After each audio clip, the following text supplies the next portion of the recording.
Sawasdee krap and welcome to another Thailand Top Stories. Now today we're talking about a slightly concerning situation in Phuket and also some changes that are expected today from the CCSA regarding restrictions and some, changes to perhaps the Thailand Pass. That's all coming up with me, the Brick Wall, and you on Thailand Top Stories.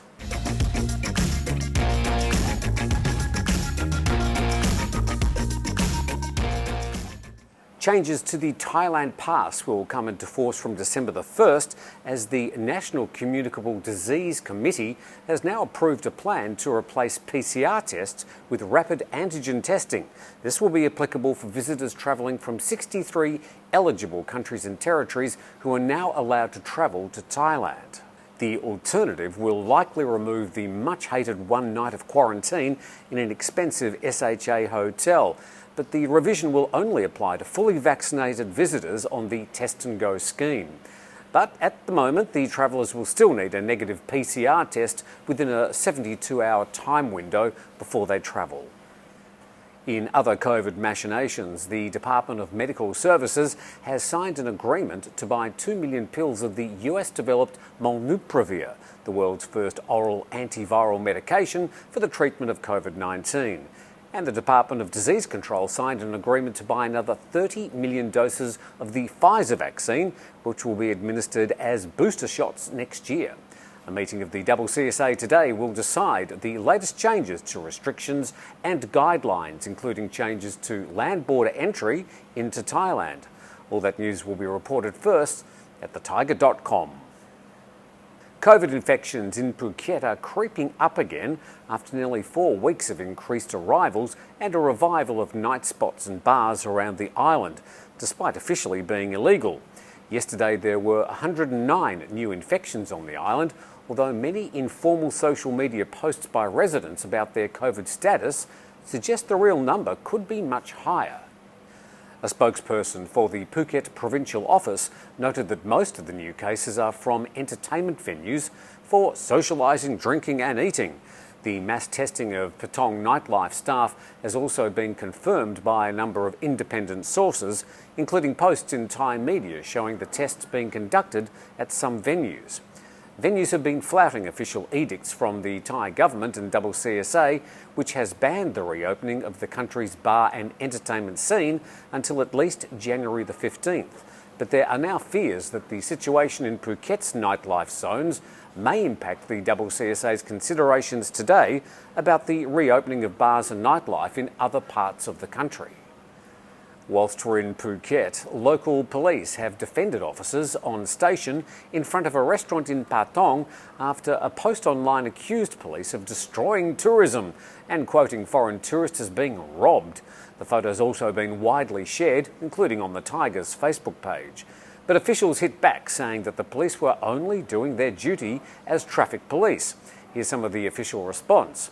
It's a policeman's duty to set up traffic checks according to normal duties. The intention is to reduce traffic accidents. Some tourists are not familiar with the roads and do not know the traffic laws, and because of different laws, traditions and cultures, this may cause accidents and harm to the motorists.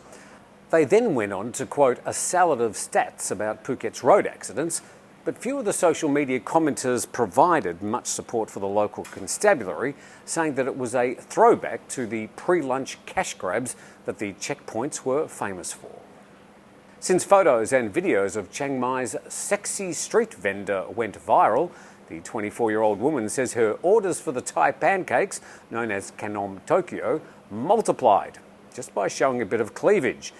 The vendor, known as Olive, drew so much attention by cooking pancakes in a revealing top that her sales jumped from just a few dozen packages of Khanom Tokyo to 200 in just a day. Of course, she's also attracted her share of people coming for other reasons besides her excellent pancakes.